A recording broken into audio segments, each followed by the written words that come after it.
Halo, selamat pagi pemirsa. Di kota Medan, Riau, Palembang, dan daerah lain di Sumatera. Selama 30 menit ke depan, kami akan mengabarkan informasi menarik dari wilayah Sumatera dan sekitarnya bersama saya, Jasmine Rahmadi. Inilah kabar Sumatera.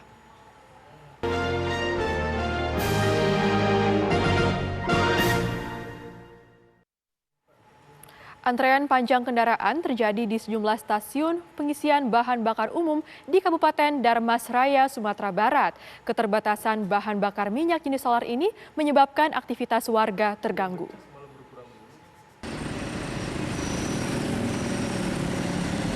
Beginilah kondisi di stasiun pengisian bahan bakar umum di daerah Gunung Medan, Kabupaten Darmasraya, Sumatera Barat.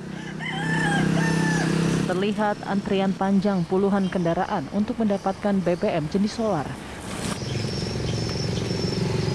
Bahkan para pengendara rela mengantri hingga berjam-jam.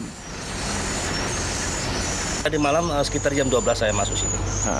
Ya, untuk antri ke SPBU ini. Dan selama belum naik juga memang antri seperti ini. Setelah kenaikan juga ya dampaknya ya seperti ini, tidak ada perubahan. Jelas kecewa sekali. Jelas kecewa sekali. Saya memang seorang supir, selaku supir saya sangat kecewa sekali setelah kenaikan ini. Tetapi namun tetap antrinya tidak ada perubahan selama ini. Keterbatasan bahan bakar minyak jenis solar ini sudah terjadi sejak beberapa hari lalu. Akibatnya, aktivitas warga kini terganggu. Dari Darmasraya, Sumatera Barat, Beni Roska, Eko Uso, TV One mengabarkan. Sepasang suami istri tewas di tangan perampok yang menyatroni rumah mereka di Banyuasin, Sumatera Selatan. Korban merupakan pengusaha sawit dan burung walet dan pedagang sembako. Sunardi usia 53 tahun dan istrinya Srinarti usia 50 tahun ditemukan tewas di rumah mereka di Desa Nunggal Sari, Kecamatan Pulau Rimau, Kabupaten Banyuasin, Sumatera Selatan. Sunardi adalah seorang kepala dusun yang juga pengusaha sawit, pengusaha sarang walet, dan pedagang sembako. Diduga, Sunardi dan istrinya tewas akibat aksi perampokan. Kematian keduanya diketahui sang sopir yang datang ke rumah pukul 8 pagi, namun curiga dengan kondisi rumah sepi. Sang sopir masuk ke dalam rumah dan menemukan korban dalam kondisi tangan dan kaki terikat dengan luka di kepala.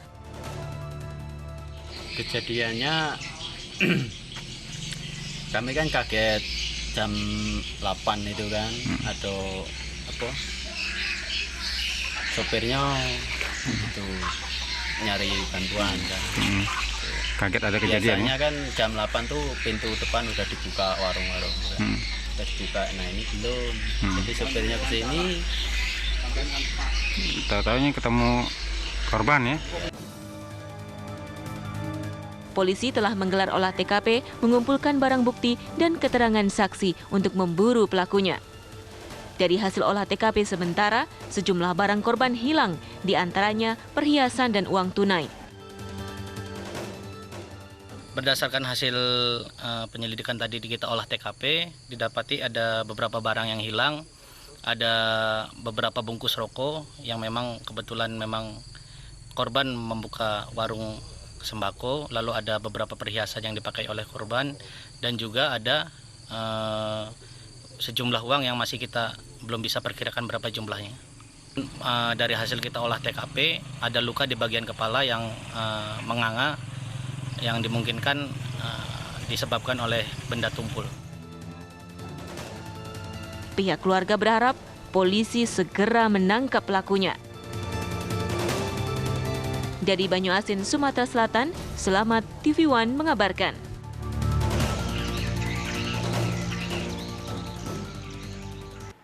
Seorang anak terjebak di dalam mesin cuci saat bermain petak umpet di Padang, Sumatera Barat. Petugas pemadam kebakaran kemudian berhasil mengeluarkan anak tersebut dengan selamat.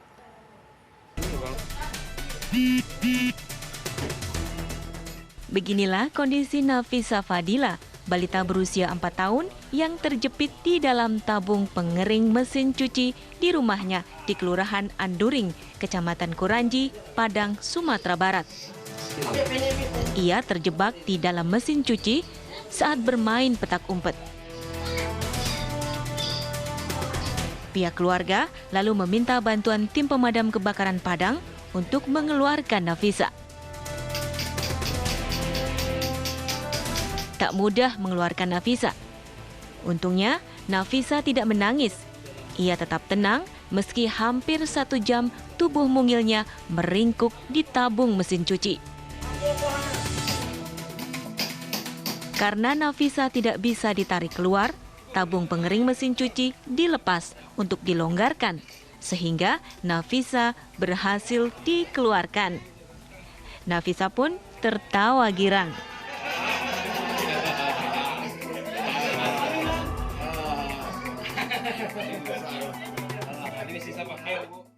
Anak tersebut sedang bermain-main di dalam rumah dengan saudaranya, bermain keempat ya. Kemudian dia bersembunyi di dalam mesin cuci tersebut. Untuk tindak lanjut, kami langsung melakukan penyelamatan dengan cara membuka dulu bak pengering tersebut dan mengeluarkannya. Dan sampai di luar kami coba buka lagi agak sedikit longgar. Dan alhamdulillah anak tersebut berhasil kami keluarkan untuk waktu pada sekitar 30 menit penahanan. Petugas pemadam kebakaran mengimbau orang tua lebih mengawasi anak balitanya sehingga kejadian serupa tidak terulang. Dari Padang, Sumatera Barat, Wahyudi Agus, TV One mengabarkan.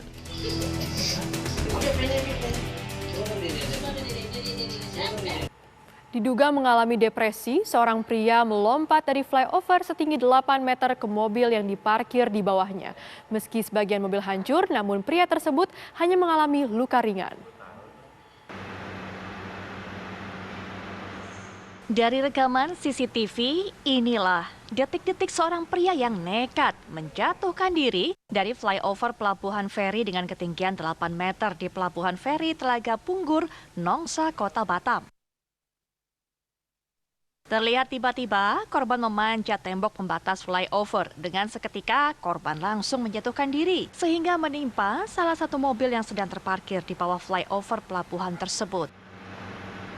Atas kejadian itu, petugas yang pada saat itu tidak mengetahui aksi korban sontak terkejut hingga berlarian untuk menyelamatkan dan mengamankan korban sendiri.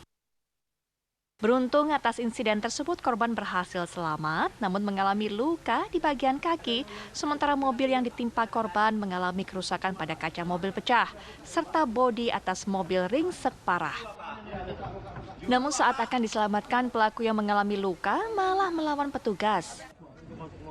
Kita kemarin dapat laporan dari Ditpam bahwasanya telah terjadi suatu kejadian melompat seseorang yang diduga kesurupan dari keluarganya.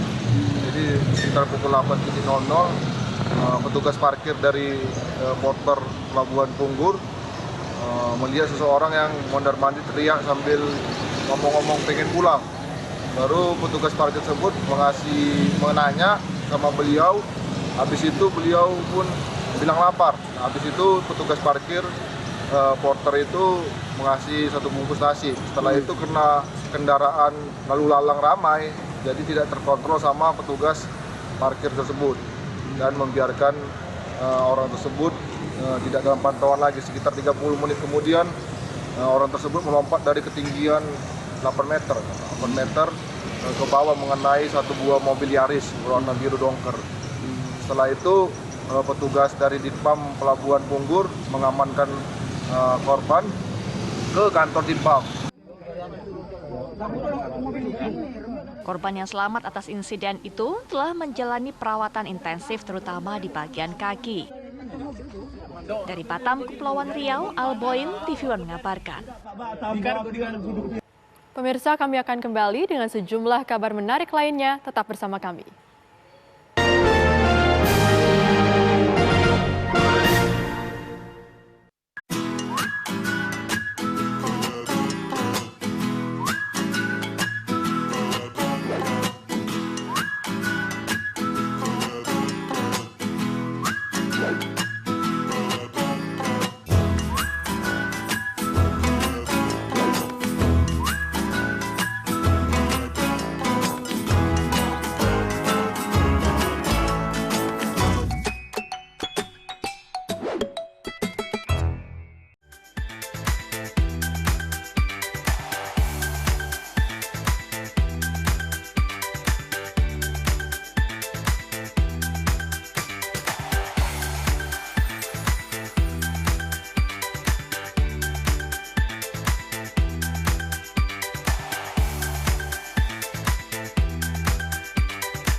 laga para petinju terbaik dunia. Disaksikan jutaan pasang mata.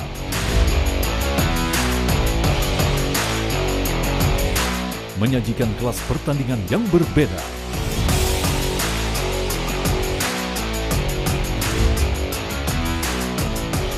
Saksikan Best World Boxing hanya di TV One. Assalamualaikum warahmatullahi wabarakatuh. Karena apapun yang dilakukan pemerintah, kalau rakyat tidak percaya, itu akan kehilangan trust. Saya percaya orang-orang yang duduk di pemerintahan tahu apa yang harus dilakukan. Peranan dari pemerintah daerah itu menjadi kunci memimpin untuk pelaksanaan penanggulangan COVID. Karena rumah sakit ini penuh, akhirnya tidak ada pilihan lain kecuali isolasi mandiri. Saksikan Catatan Demokrasi Selasa pukul 20 waktu Indonesia Barat live hanya di TV One.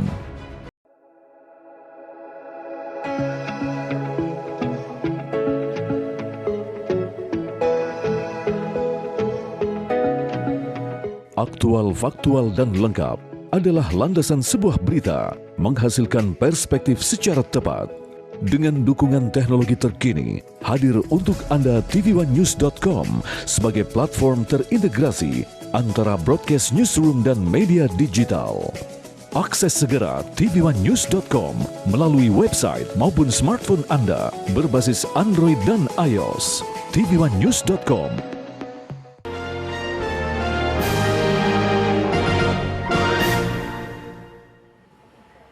Pemirsa, Komnas HAM kembali memanggil sejumlah pihak untuk memeriksa peran dan tanggung jawab masing-masing dalam tragedi Kanjuruhan. Hari ini Komnas HAM memeriksa PSSI, pemegang hak siar hingga ahli hukum olahraga. Komisi Nasional Hak Asasi Manusia Komnas HAM kembali memanggil sejumlah pihak yang bertanggung jawab dalam terjadinya tragedi Kanjuruhan di Malang, Jawa Timur. Hari ini Komnas HAM telah mengagendakan untuk memeriksa PSSI, PT LIB, dan pemegang hak siar Liga 1. Ketiga pihak ini akan diperiksa untuk memastikan peran dan tanggung jawab masing-masing dalam terjadinya tragedi Kanjuruhan yang menewaskan 132 orang. Setelah memeriksa berbagai pihak, Komisioner Komnas HAM BK Ulung Hapsara menargetkan minggu depan akan menyelesaikan rekomendasi tentang tragedi Kanjuruhan. Ya, tentu saja pendalaman terhadap PSSI, LIB, dan juga broadcaster terkait peran masing-masing pihak. Itu yang pertama. Yang kedua juga soal bagaimana tanggung jawab masing-masing pihak tersebut, termasuk juga tata kelola persepakbolaan di Indonesia. Bagaimanapun juga kan PSSI adalah penanggung jawab tertinggi persepakbolaan di Indonesia. LIB jadi pelaksananya untuk ngomong soal kompetisi. Sementara broadcaster lebih bagaimana kemudian soal kebijakan jam tayang dan yang lain sebagainya.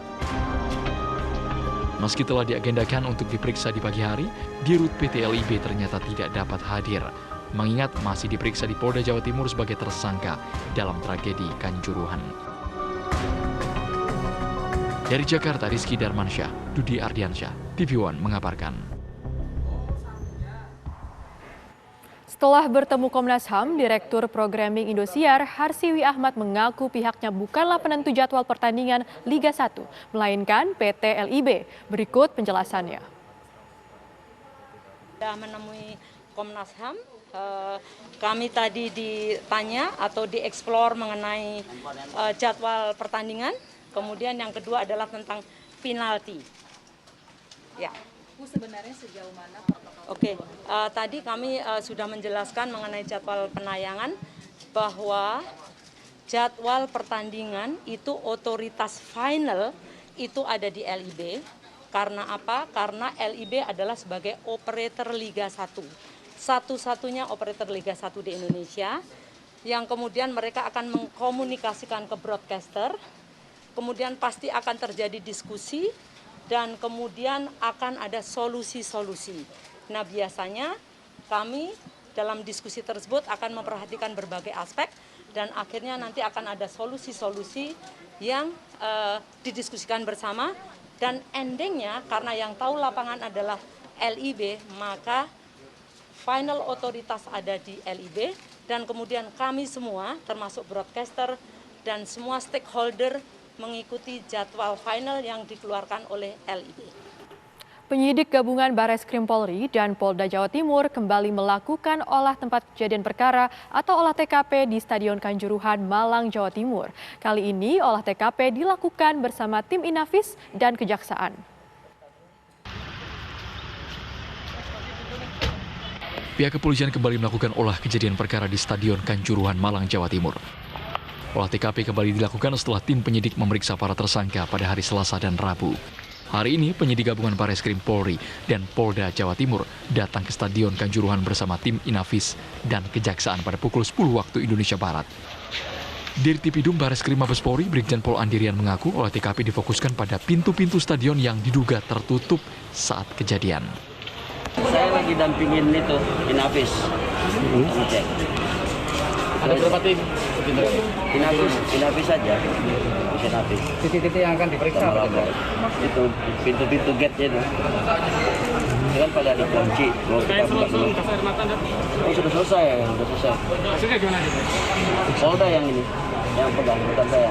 Jadi ini apakah rangkaian prarekonstruksinya? Belum. Tim Polda belum ikut. Masih tim Mabes saja. Jadi masih pendalaman sampai di lapangan? Iya. Selain dari pihak kepolisian, hari ini di Stadion Kanjuruhan hadir Menpora Zainuddin Amali dan Menteri PUPR Basuki Hadi Mulyono yang datang bersama dengan beberapa orang anggota Komisi 3 DPR RI. Dari Malang, Jawa Timur, tim TV One mengabarkan. Dinas Kesehatan Kabupaten dan Polda Jatim mengkonfirmasi jumlah korban jiwa tragedi Kanjuruhan yakni 132 orang. Konfirmasi data ini dilakukan Polda Jatim yang diwakili oleh tim DVI Bidokes Polda Jatim, tim supervisi Pusdokes Polri dan Dinas Kesehatan Kabupaten Malang. Sebelumnya, Senin lalu, Dinas Kesehatan Kabupaten Malang menyatakan data dari Crisis Center total korban jiwa mencapai 133. Namun setelah penyesuaian data, ternyata ditemukan nama ganda korban yang meninggal. Selasa sore, data berubah menjadi 132 korban meninggal. Saat ini, korban rawat inap di sejumlah rumah sakit kota dan Kabupaten Malang mencapai 14 orang. 6 diantaranya dinyatakan kritis.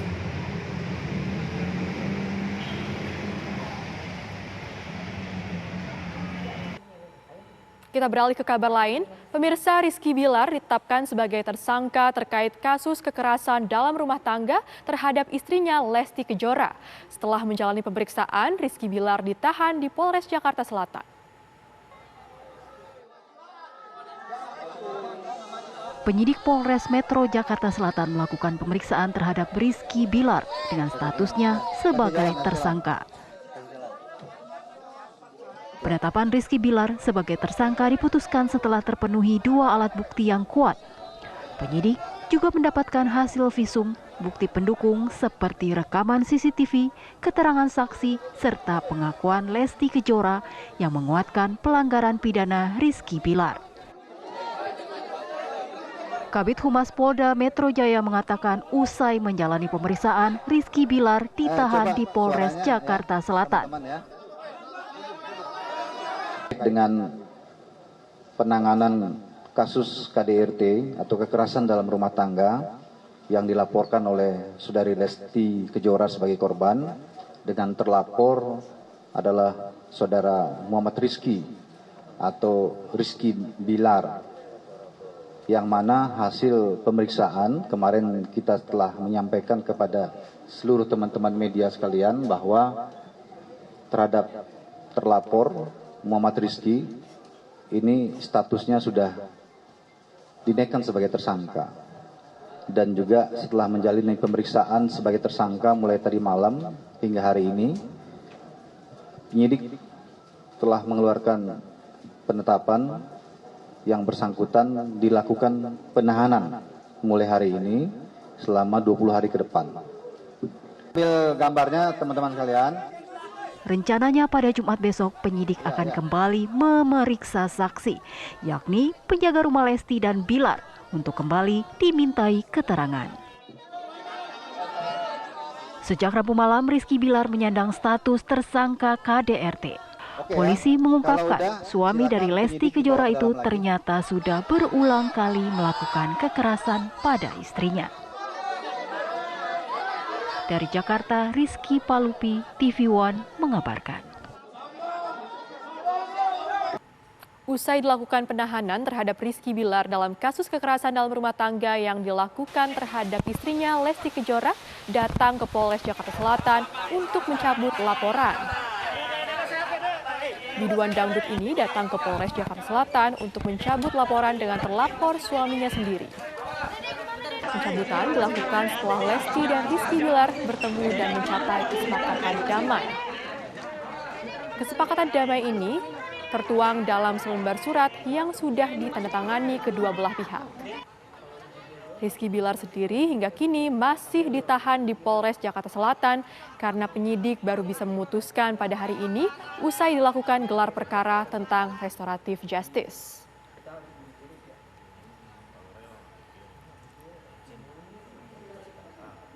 Berikutnya pemirsa, pasangan artis Baim Wong dan Paula Verhoeven kembali memenuhi panggilan penyidik Polres Jakarta Selatan.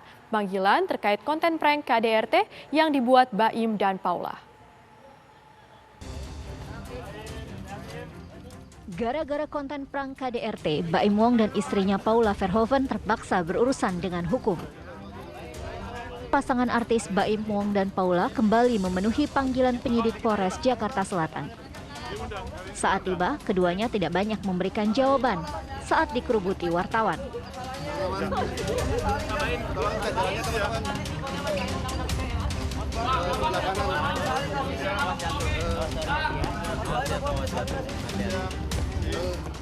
Pemeriksaan merupakan pemeriksaan kedua berkaitan dengan Undang-Undang ITE konten prank KDRT yang diunggah di YouTube Baim Paula. Sebelumnya keduanya telah mendatangi langsung kantor Polsek Kebayoran Lama untuk meminta maaf.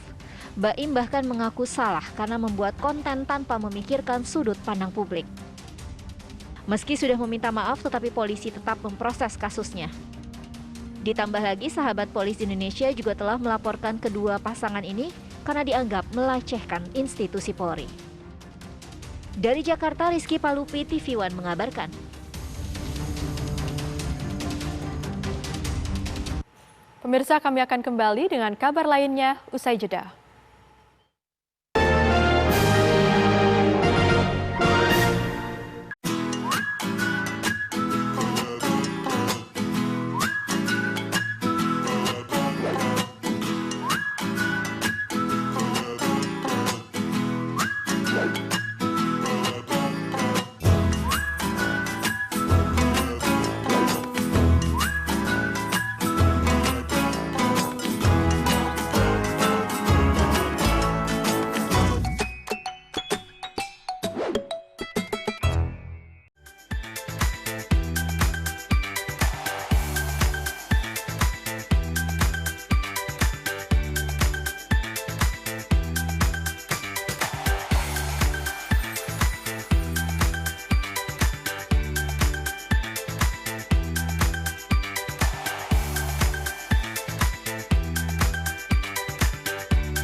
Kamu lagi chatan sama siapa sih sayang? Kok serius banget? Aku lagi nonton sinetron mas di TV streaming. Habis aku males nonton di TV kita, gambarnya banyak semut. Sayang, sekarang kan siaran TV udah digital. Tinggal dipasangin set-top box-nya, langsung nyala. Ih, keren banget mas. Aku pindah nonton di TV aja. Lebih enak nonton di TV kan daripada di handphone, nanti sakit matanya. Udah gitu siaran TV digital ini banyak banget pilihan programnya. Bersih gambarnya, jernih suaranya, canggih teknologinya. Siarannya gratis dan nggak pakai kuota internet. Sukseskan migrasi digital, siaran TV digital. Keren! Menghadirkan informasi penting dan menarik. Kasus penularan varian Omicron di Jakarta Barat. Lembaga negara kita memastikan kesehatan dan menjaga dunia yang mereka menawarkan melalui media sosial. Semua tersaji lengkap menemani waktu siang Anda.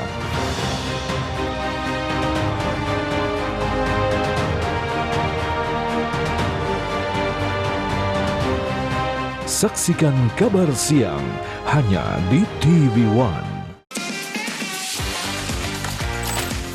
TV1news.com, portal web terintegrasi, aktual, cepat dan lengkap. Menyajikan berbagai informasi dengan inovasi digital terkini, berbagai kanal unggulan untuk Anda kunjungi. News, daerah, lifestyle, religi, dan kanal khusus G20. TV1news.com aktual, cepat dan lengkap, layanan konten digital terbaik untuk Anda.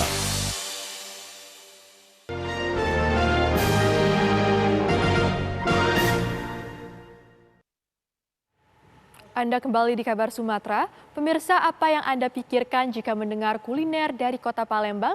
Pempek? Nah, selain makanan khas tersebut, ada lagi masakan lain, salah satunya pindang tulang iga sapi yang rasanya tak kalah lezat. Diolah dengan bumbu kaya rempah, tentunya bisa menambah kesegaran tubuh dan cocok untuk pilihan menu makan siang Anda. Berikut liputannya untuk Anda.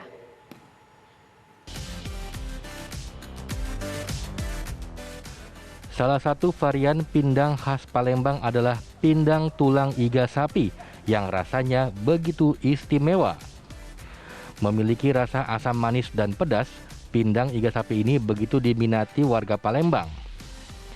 Perpaduan bumbu berlimpah rempah dan direbus mampu menimbulkan aroma yang menggugah selera. Dengan bahan daging iga sapi, cabai merah, bawang putih, lengkuas, serai, nanas yang sudah dihaluskan, dan tidak lupa garam, kemangi, daun bawang, dan tomat. Masukkan bahan bumbu seperti cabai, bawang, dan lengkuas yang sudah dihaluskan ke dalam air mendidih.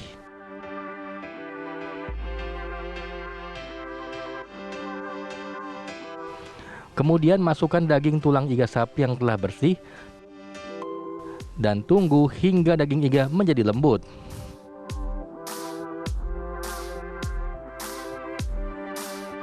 Proses memasak berlangsung selama 30 menit.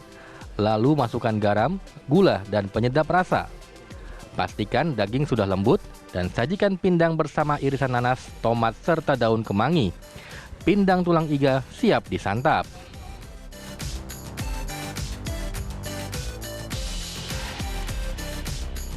Pindang di sini semua bumbunya kerasa, Mas. Ada asam, gurih, pedas, sama manis, dan rasa dari nanasnya itu sendiri sangat terasa di kuahnya. Jadi sangat pas sekali untuk jenis pindang ini, Mas. Ini pindang apa, Mbak? Kebetulan saya lagi order pindang tulang. Pindang tulang. Kita membuat pindang tulang atau iga. Untuk bahan-bahannya apa ya? Kalau untuk bumbunya itu dari cabai, bawang merah, bawang putih, jahe, lengkuas, dan kunyit. Untuk membuatnya butuh waktu berapa lama? Sekitar 30 menitan biar agak empuk dagingnya. Bedanya dengan pindang biasa apa? Kalau perbedaannya itu kalau pindang kita itu pakai nanas sama kemangi, jadi agak lebih enak. Pindang tulang iga sapi ini selain di banyak tempat, bisa juga Anda nikmati di kedai Pasha dengan harga cukup terjangkau, hanya Rp45.000 per porsi. Selamat mencoba! Dari Palembang, Sumatera Selatan, Ganda Kopatra TV1 mengabarkan. Demikian kabar Sumatera hari ini, pemirsa. Saya Jasmine Rahmadi, wakili kru yang bertugas. Pamit undur diri, terima kasih dan sampai jumpa.